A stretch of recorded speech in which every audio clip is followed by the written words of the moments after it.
Hi everyone, I'm Michelle Pegler of Gingy Makes Quilts. Today I want to share a little bit about my process for planning custom quilting on this Koalas quilt. So this is just going to be the planning for it. I might show a little bit of action, actual quilting, and then the results in a different video later. So the first thing I want to talk to you about is thread color choice. So I had pulled a bunch of thread colors to consider for this quilt. They were all kind of in the medium range because we've got a really dark black background, and then we've got all these koalas with, rainbows of colors. So pretty much the thread I pick is going to go on every single color in the rainbow. I did consider matching threads, doing like maybe a dark gray in the background, then changing a thread, doing like a tan or light brown on the tree trunks, matching the green of the leaves, and then trying to find a nice thread that kind of blended with each color koala. I could do that. That is a whole lot of thread switching though, and thread switching on a long arm is kind of annoying. So I didn't even give that I didn't even give that as an option to my daughter, and I don't think she would have wanted that anyway, because I actually asked her while we were driving somewhere, hey, I'm thinking about threads for your koala quilt, and she said, I want spring. And she's 6 years old, but she loves looking through my Fantastico color card of colors. And so just out of her memory, she picked spring as the one she wanted on her quilt. Let me see if I can find it. Yeah. So this is one that I have.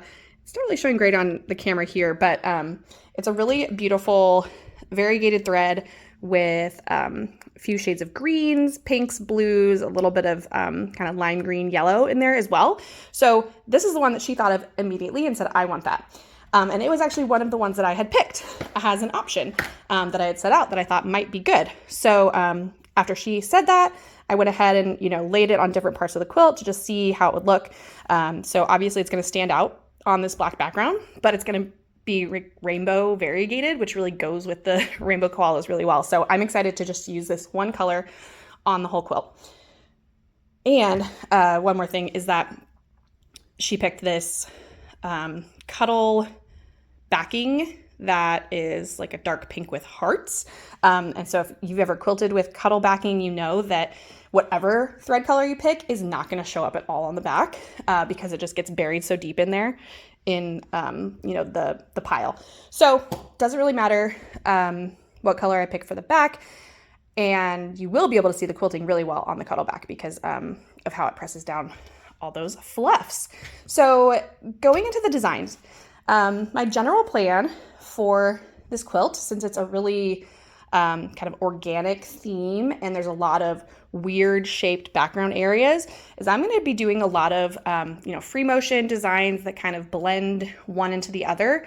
So I've gotten some inspiration from this book called Free Motion Combinations by Christina Camelli. I actually got to see her when she came to Salem to our local quilt guild and see all of her beautiful quilted samples, and kind of talked about her process of how she combines different designs in a really organic way to create a beautiful result. So I'm kind of taking inspiration from that. I flipped through her whole book and picked out designs that I really like, and kind of just did some doodles on some paper. So, thinking about different kinds of leaves, and then put a star next to the ones that I like best for this particular quilt. Same thing with flowers.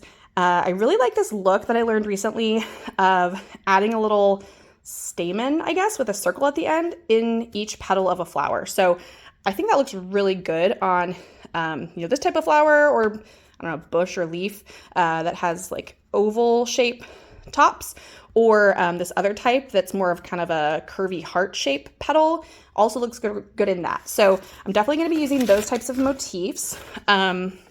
Another thing is doing some branches with spirals. So this type of design is actually pretty easy. You just kind of do a spiral to one direction, come back, spiral the other direction, come back, add something in between the two. So it can be a leaf, it can be a little flower, it can be a little feather thing, whatever you want. And then you just keep going. So after you add that, you keep going, you do the spiral the next direction, come back, do another little motif. I love how that looks when you get it to be longer, and then like lots of different types of motifs. It just looks really fancy, essentially. I also made some notes for myself of when I'm in a tight spot and I really need to get out. You know, I can definitely use pebbles, so that might come in handy for areas like this. These tiny little triangles are going to be a little weird to quilt, but I'm going to deal with it. Might throw some spirals in there, spiral meanders, we'll see. I did a lot of ideas for the trees. So the trees on this are, I think, like 3.5 inches wide, so it's a pretty wide space that I have to fill. I thought about doing, you know, serpentine lines up the trees, doing kind of a tree bark motif.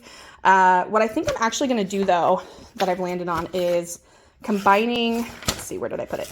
Combining like this type of branch of leaves diagonally across a tree branch, and then filling the rest with this. So I'm gonna have to pull my ruler out to be able to do this design. Let's see if we can get it to focus here a little better. Well, you can see it, it's just straight lines, but essentially kind of marking a third and a third down vertically, and then using my ruler to go, you know, down at an angle, revisit that line up to this point, down this way, revisit down this way.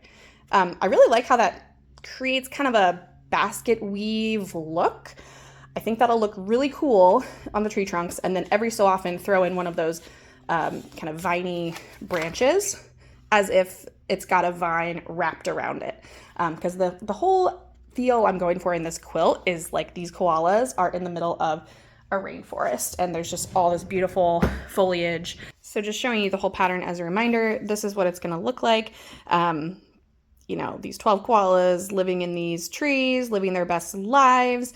And I just wanted the background and everything to be so lush and just full of really interesting little flowers and plants that someone would want to look at for a long time. I wanted it to be, you know, visually stunning. So that is my plan for all of the background, the branches, the leaves. Getting to the koalas themselves, I thought about doing, well, I had a lot of different ideas. I thought, I could do cross-hatching on the koalas, which could look really cool because all of them have these horizontal lines. However, I think my throat space isn't quite big enough to do a full koala in one pass. So setting up a cross-hatching design on my Pro Stitcher and then having to advance it and line it up, it's just going to be really annoying. So kind of landed on, I need to do something, either free motion or ruler work. And I could either do all the same on each one or all different, and kind of give each one their own personality. So I asked my daughter what she would prefer, and she goes, all different. So I'm going to have a lot of fun picking different designs for each one. I've already got some ideas. I think I'll definitely do kind of a scallops on one of them. I will probably do this type of thing on one where it's like kind of you do a pebble and then you go and echo it a few times to create like little rainbows or kind of like a raindrops on water look. Maybe one with feathers. I mean, this feather is just like fabulous. I don't know if I can finagle that onto a koala or if I'll have to put something like that in the background. But yeah, lots and lots of ideas, and I'm just going to have fun with it and do whatever I'm feeling in the moment. That is my plan. So thanks for watching, and feel free to subscribe to see future videos where you can see some of this quilting done. Thanks so much.